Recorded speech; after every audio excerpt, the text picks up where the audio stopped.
नमस्कार। दोपहर समाचार में आपका स्वागत है।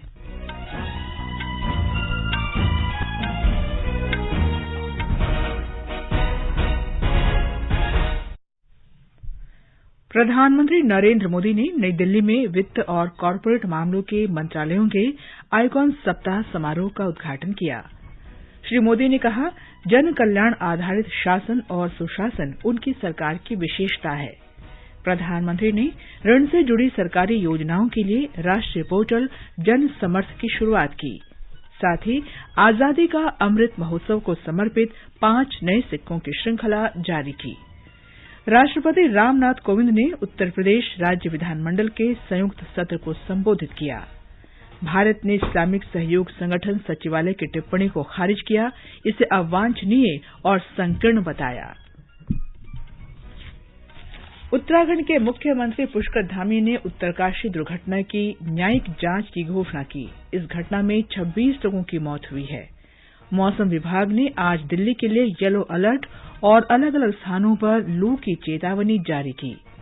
खेलो इंडिया युवा खेलों में महाराष्ट्र 9 स्वर्ण पदक के साथ प्रतियोगिता में शीर्ष पर, मेजबान हरियाणा 6 स्वर्ण पदक सहित दूसरे स्थान पर। स्विट्जरलैंड में FIH हॉकी 5S चैंपियनशिप में भारत ने पोलैंड को 6-4 से हराकर खिताब जीता और कजाकिस्तान के अलमाटी में भारत के अमन सहरावत ने बोलात तुर्लिखानोव कप कुश्ती प्रतियोगिता में स्वर्ण पदक जीता। दोपहर समाचार में नईम अख्तर के साथ मैं कनकलता। देश के 75वें स्वाधीनता दिवस समारोह के उपलक्ष्य में आजादी का अमृत महोत्सव के अंतर्गत सरकार अनेक गतिविधियों का आयोजन कर रही है। इस अवसर को जन उत्सव के रूप में मनाते हुए आकाशवाणी समाचार स्वाधीनता संग्राम और उसके गौरवशाली इतिहास पर विशेष प्रश्नोत्तरी कार्यक्रम प्रसारित कर रहा है। अमृत महोत्सव क्विज का 85वां प्रश्न है, इंडियन नेशनल कांग्रेस ने किस वर्ष पूर्ण स्वराज की मांग की थी? श्रोता अपने उत्तर व्हाट्सएप नंबर 8826546262 पर भेज सकते हैं या हमें इस पते पर ईमेल कर सकते हैं, अमृत महोत्सव quiz@prasarbharati.gov.in। एक भाग्यशाली प्रतिभागी को विजेता चुना जाएगा और कल के समाचार प्रभात में उनके नाम की घोषणा की जाएगी। विजेता को ई प्रमाण पत्र और पुरस्कार दिया जाएगा। और अब समाचार विस्तार से। प्रधानमंत्री नरेंद्र मोदी ने कहा है कि पिछले 8 वर्ष में जन कल्याण ही उनकी सरकार की विशेषता रही। सरकार ने जन कल्याण की दिशा में निरंतर प्रयास किए हैं। नई दिल्ली में वित्त और कॉरपोरेट मामलों के मंत्रालय के विशेष सप्ताह समारोह का उद्घाटन करते हुए श्री मोदी ने कहा कि देश में पिछले 8 वर्ष में हर दिन नया काम करने की कोशिश की गई। उन्होंने कहा कि सरकार ने देश के विकास को गति दी है और गरीबों को सशक्त बनाया है। श्री मोदी ने कहा कि स्वच्छ भारत अभियान ने गरीबों को गरिमापूर्ण जीवन जीने का अवसर दिया। देश में जो जनभागीदारी बढ़ी, उन्होंने देश के विकास को गति दी है। देश के गरीब से गरीब नागरिक को सशक्त किया है। स्वच्छ भारत अभियान ने गरीब को सम्मान से जीने का अवसर दिया। पक्के घर, बिजली, गैस, पानी, मुफ्त इलाज जैसी सुविधाओं ने हमारे गरीब की गरिमा बढ़ाई। कोरोना काल में 80 करोड़ से अधिक देशवासियों को मुफ्त राशन देकर उन्हें भूखा नहीं रहने दिया। श्री मोदी ने कहा कि पिछली सरकारों की वजह से देश को बहुत नुकसान हुआ। उन्होंने कहा कि सरकार आम जन के कल्याण को आधार बनाकर आगे बढ़ रही है। श्री मोदी ने कहा कि सरकार ने पिछले 8 वर्ष में युवाओं को ध्यान में रखते हुए कई सुधार किए और इनसे उन्हें अपनी क्षमता दिखाने में मदद मिली। हमें भारत के युवाओं में इनोवेशन और एंटरप्रेन्योरशिप को लेकर जो जुनून है, उस पर भी बहुत अधिक विश्वास था। देश के नौजवानों में छुपे इस जुनून को रास्ता देने के लिए स्टार्टअप इंडिया का प्लेटफॉर्म दिया गया। आज देश में लगभग 70,000 स्टार्टअप्स हैं और हर रोज इसमें दर्जनों नए सदस्य जुड़ रहे हैं। साथियों, आज देश जो हासिल कर रहा है, उसमें बहुत बड़ी भूमिका स्वप्रेरणा की है, सबके प्रयास की है। देशवासी आत्मनिर्भर भारत अभियान से, वोकल फॉर लोकल जैसे अभियानों से भावनात्मक रूप से जुड़ गए हैं। श्री मोदी ने कहा कि सरकार ने जैम पोर्टल की शुरुआत करके सरकारी खरीद को आसान बनाया। उन्होंने कहा कि इस पोर्टल के माध्यम से 1 लाख करोड़ रुपए से अधिक की खरीदारी हो रही है।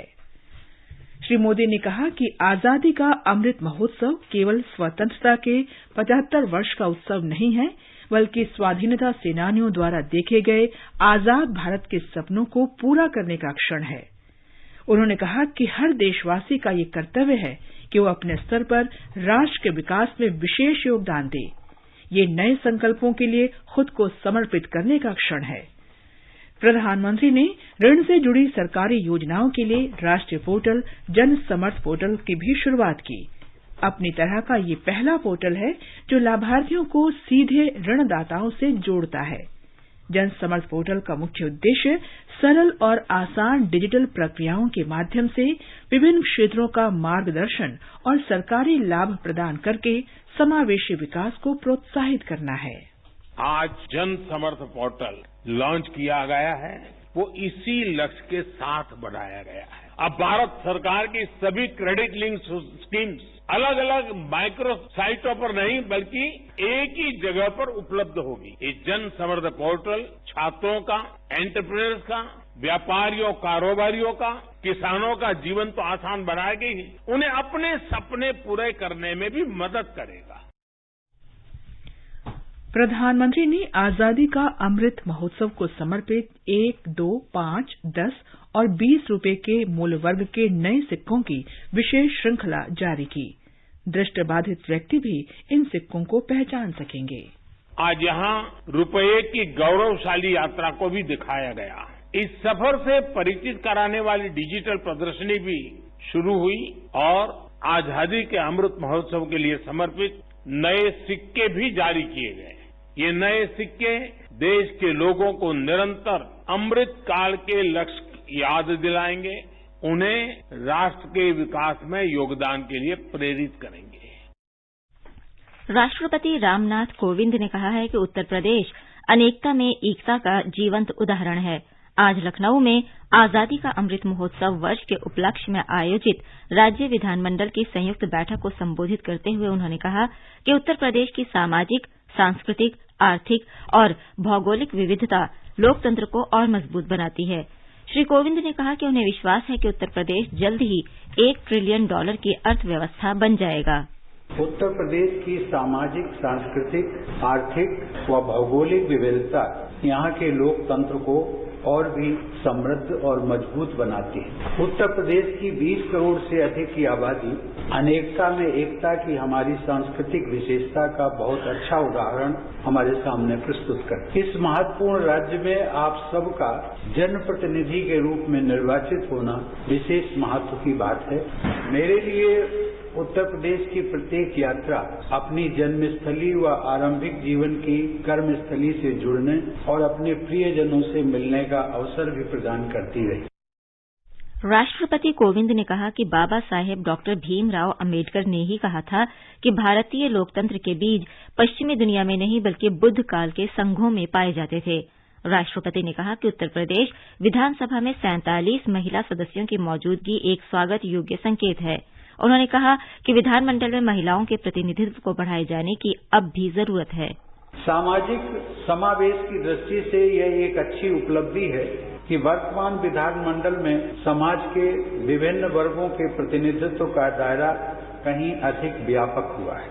लेकिन मुझे बताया गया है कि उत्तर प्रदेश की विधानसभा में महिला सदस्यों की संख्या 47 है, लेकिन इतनी संख्या से संतोष नहीं करना चाहिए, जो कुल 403 सदस्यों का लगभग 12% है। इसी प्रकार कुल 100 सदस्यों वाली उत्तर प्रदेश विधान परिषद के सदस्य वर्तमान 91 सदस्यों में महिलाओं की संख्या केवल 5 है, जो आज की तारीख में लगभग 5.5% है। महिलाओं के प्रतिनिधित्व में वृद्धि की व्यापक संभावनाएं हैं। ये आप सब पर निर्भर करता है कि इस संभावनाओं को हम कैसे तलाशें और कैसे सुधार करें। श्री कोविंद ने कहा कि उत्तर प्रदेश ने देश को जवाहरलाल नेहरू, लाल बहादुर शास्त्री, इंदिरा गांधी, चौधरी चरण सिंह, अटल बिहारी वाजपेयी और कई अन्य राजनीतिक दिग्गज नेता दिए हैं। उन्होंने कहा कि राज्य से अब तक देश के 9 प्रधानमंत्री बने हैं। श्री कोविंद ने कहा कि प्रधानमंत्री नरेंद्र मोदी और मुख्यमंत्री योगी आदित्यनाथ ने राज्य को एक स्थिर सरकार प्रदान की है। एनडीए सरकार के पिछले 8 वर्ष में भारतीय अर्थव्यवस्था में क्रांतिकारी बदलाव आए हैं। सरकार ने शासन और नागरिक सेवाओं में सरलता और पारदर्शिता के लिए प्रौद्योगिकी और डिजिटीकरण को अपनाया है। देश में कर प्रणाली में काफी सुधार किए गए हैं, जिसके परिणाम स्वरूप एक कुशल, पारदर्शी और भ्रष्टाचार मुक्त व्यवस्था बनी है। मोदी सरकार ने कर आकलन प्रक्रिया में भी प्रौद्योगिकी का इस्तेमाल करके इसमें काफी बदलाव किया है। फेसलेस टैक्स असेसमेंट में सुधार ने भारत को उन कुछ देशों की विशिष्ट सूची में ला दिया है जिन्होंने इस तरह की कुशल कर प्रणाली को अपनाया है। सरकार ने करदाता और आयकर विभाग के बीच मानव हस्तक्षेप को मिटाने के लिए भ्रष्टाचार मुक्त, आसान और निर्बाध कर प्रणाली सुनिश्चित करने के वास्ते 2020 में एक फेसलेस मूल्यांकन योजना शुरू की। एक व्यवसायी विनोद किंगर ने आकाशवाणी से बात करते हुए कहा कि फेसलेस सिस्टम के कारण उन्हें कर अनुपालन में कोई कठिनाई महसूस नहीं होती है, जिसका सामना वे पहले करते थे। जब से ई-इनवॉइसिंग सिस्टम चालू हुआ है, हमारे लिए बहुत आसानी हो गई है। रिटर्न फाइल करने में कोई भी हम लोगों को दिक्कत नहीं आती है और इसके अलावा जो भी फेसलेस सिस्टम गवर्नमेंट ने चालू किए हैं, उससे हमारे को काफी आसानी होती है और हम इस चीज के लिए मोदी जी और गवर्नमेंट के बहुत बहुत धन्यवाद देते हैं कि जिन्होंने इस सिस्टम को चालू किया और बिजनेस को इजी बनाया।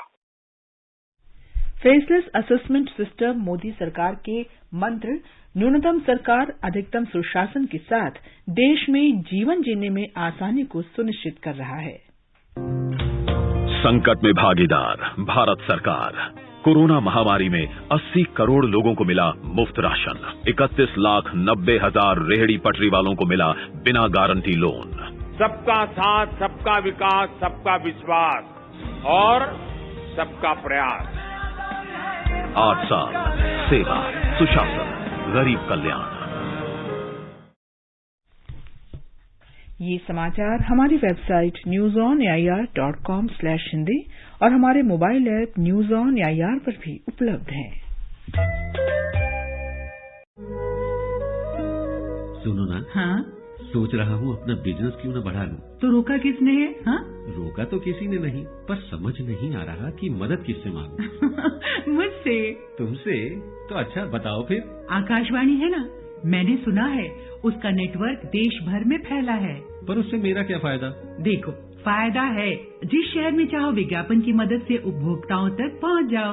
पर अब ये भी तो बता दो कि आकाशवाणी से संपर्क कैसे करूं? बहुत आसान है, मैं बताती हूँ। नंबर नोट करो, 870-001-4242। ओ 870-001-4242। हाँ। लो अभी फोन लगाता हूँ 870-001-4242 पर।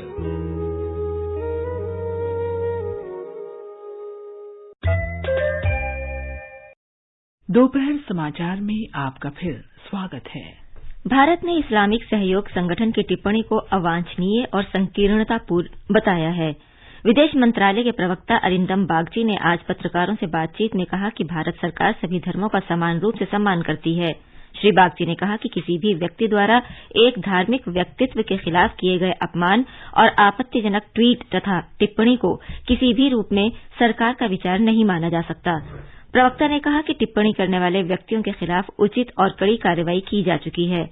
उन्होंने संगठन के सचिवालय द्वारा जारी बयान को पूर्वाग्रह से ग्रस्त और भ्रामक बताया है। भारत ने संगठन सचिवालय से सांप्रदायिक दृष्टिकोण अपनाने से बचने और सभी धर्मों और संप्रदायों का सम्मान करने को कहा है।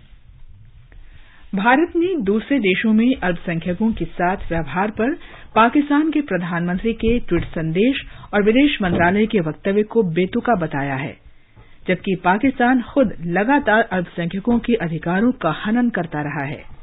विदेश मंत्रालय के प्रवक्ता अरिंदम बागची ने कहा कि भारत सरकार सभी धर्मों का सर्वोच्च सम्मान करती है।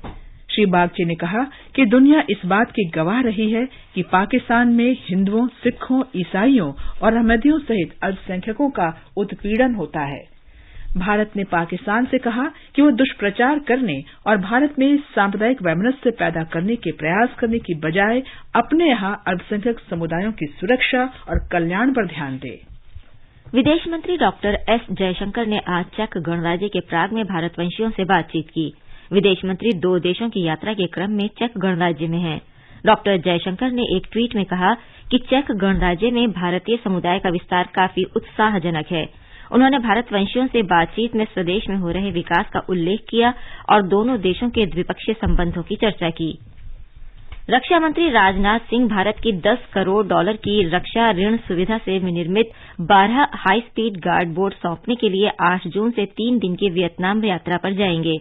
इस दौरान श्री सिंह वियतनाम के रक्षा मंत्री के साथ द्विपक्षीय वार्ता करेंगे और दोनों देशों के बीच रक्षा सहयोग और मजबूत बनाने के उपाय करेंगे।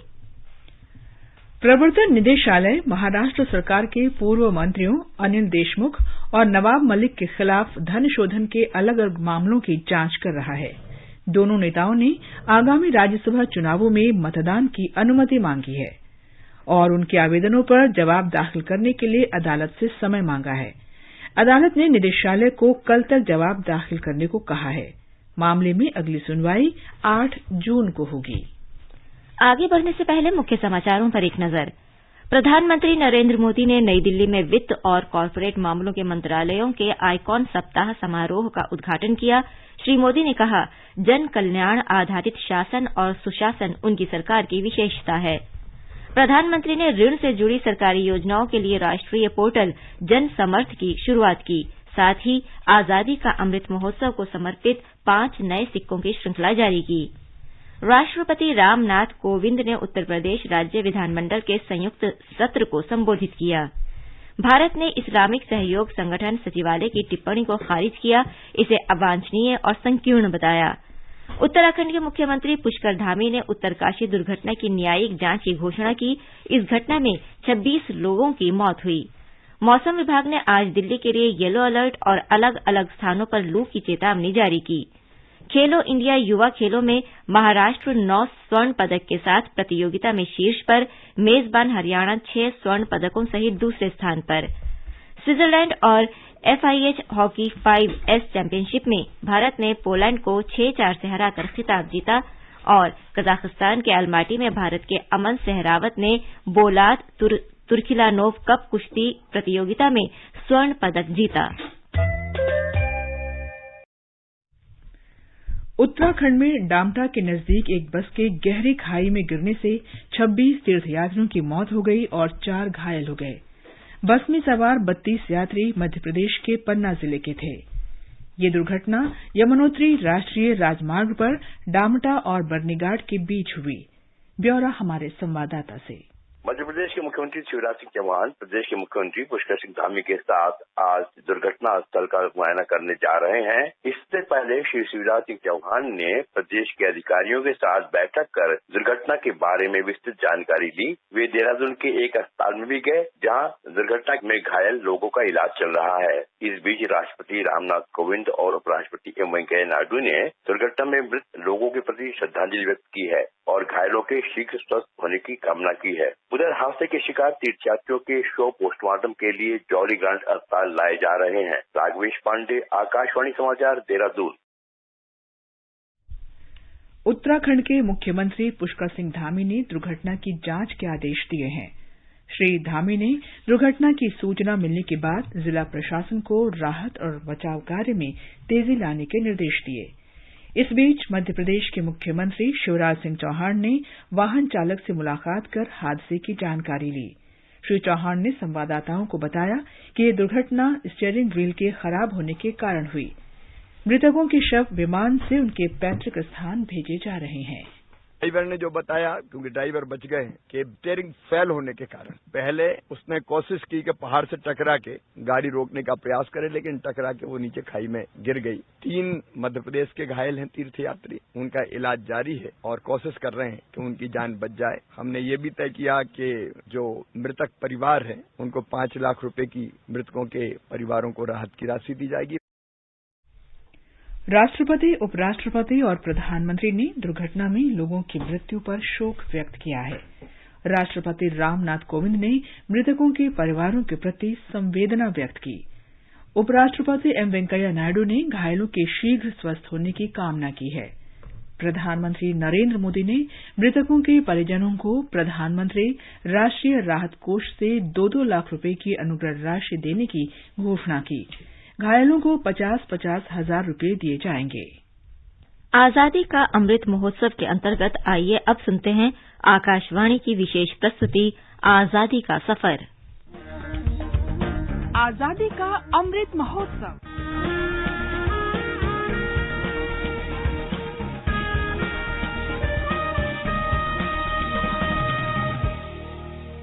आजादी का सफर आकाशवाणी के संग। भारत का शानदार स्वाधीनता संघर्ष आधुनिक विश्व के महानतम संघर्षों में से एक है। आकाशवाणी से हम आपके लिए प्रतिदिन ला रहे हैं इस शानदार संघर्ष की झलक।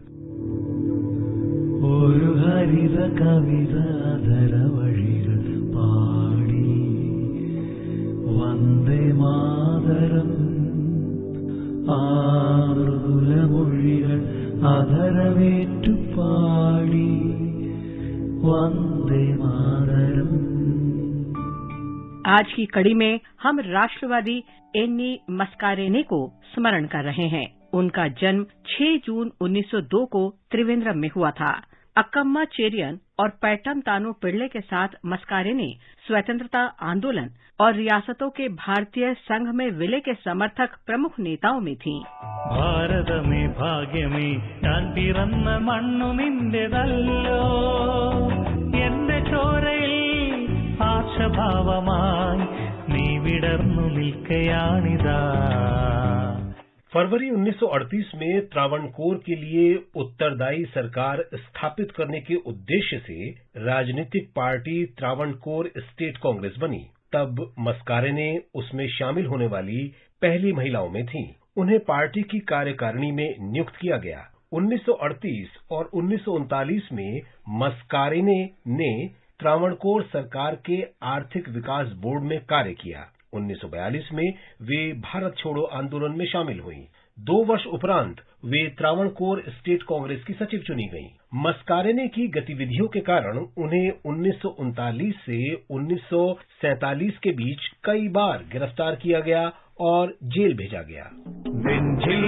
नेंजिल तुडिकोल्लुम ओरु शब्दम जय हिंदुस्तान। काश्मीरुम पंजाबुम असमुम ओन्नल्लो ओन्नल्लो ना विंध्या का। मस्कारेने ने संविधान सभा में त्रावणकोर और कोचीन संघ की रियासत का प्रतिनिधित्व किया। सभा में उन्होंने संघवाद के मुद्दे पर वक्तव्य दिए।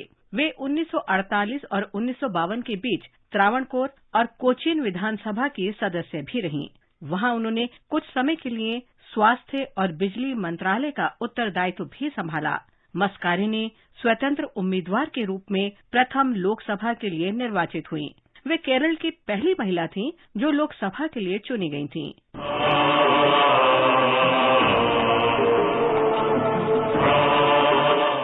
एन्नी मस्कारेने का निधन 19 जुलाई 1963 को हुआ।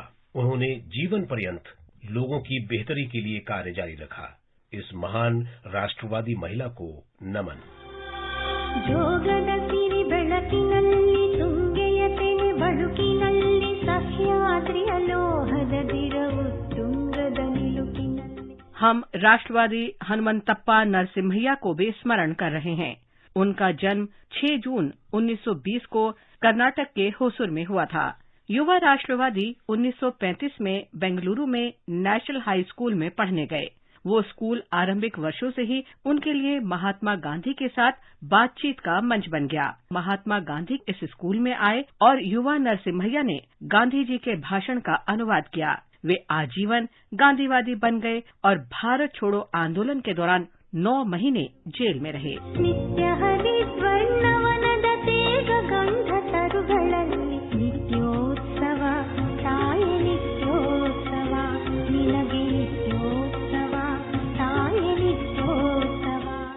स्वतंत्रता के उपरांत नरसिम्हैया शिक्षक के रूप में नेशनल कॉलेज बेंगलुरु चले गए। नरसिम्हैया 1961 में बासावनागुडी में नेशनल कॉलेज के प्राचार्य बन गए। बाद में वे 1972 में बंगलौर विश्वविद्यालय के वाइस चांसलर बने। नरसिम्हैया को विश्वास था कि शिक्षा और तार्किक चिंतन जनता के उत्थान के माध्यम है। उन्होंने कोल्हार जिले के दूर-दराज गांवों में 5 स्कूल और कॉलेज खोले।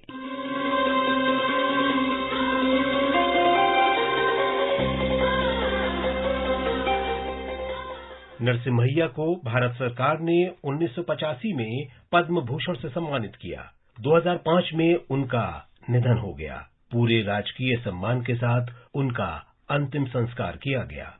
इस महान भारतीय को हमारा नमन। আমার দেশের মাটি তোমার পরে ঠেকাই মাথা। हम क्रांतिकारी स्वतंत्रता सेनानी अशोक नंदी को श्रद्धांजलि अर्पित कर रहे हैं। उनका निधन 6 जून 1909 को हुआ था। अशोक नंदी का जन्म 1888 में हुआ था। वे वर्तमान बांग्लादेश के कोमिल्ला में रिवोल्यूशनरी ग्रुप के सदस्य थे। उन्होंने 1905 में बंगाल के विभाजन के विरोध में आंदोलन में सक्रिय रूप से भाग लिया। नंदी को अलीपुर बम केस में उनकी भूमिका के लिए 1908 में गिरफ्तार कर लिया गया।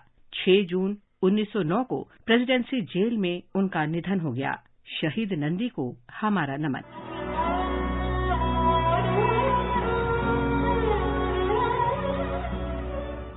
आज बस इतना ही। आजादी का सफर आकाशवाणी के संग।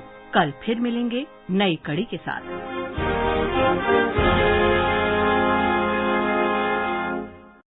ये समाचार आकाशवाणी से प्रसारित किए जा रहे हैं। कंपटीशन की अगर आप कर रहे हैं तैयारी, तो उनके लिए ऑल इंडिया रेडियो पर हम लाए हैं अभ्यास, एक ऐसा कार्यक्रम जिसमें आप पूछेंगे सवाल व्हाट्सएप नंबर 9289094044 पर, या फिर ईमेल करेंगे abhyas.airnews@gmail.com पर, और हमारे विशेषज्ञ देंगे इसका जवाब। इस बार का विषय है इकोनॉमिक्स, और सवाल भेजने की अंतिम तारीख है 8 जून। आपका अभ्यास हमारा प्रयास।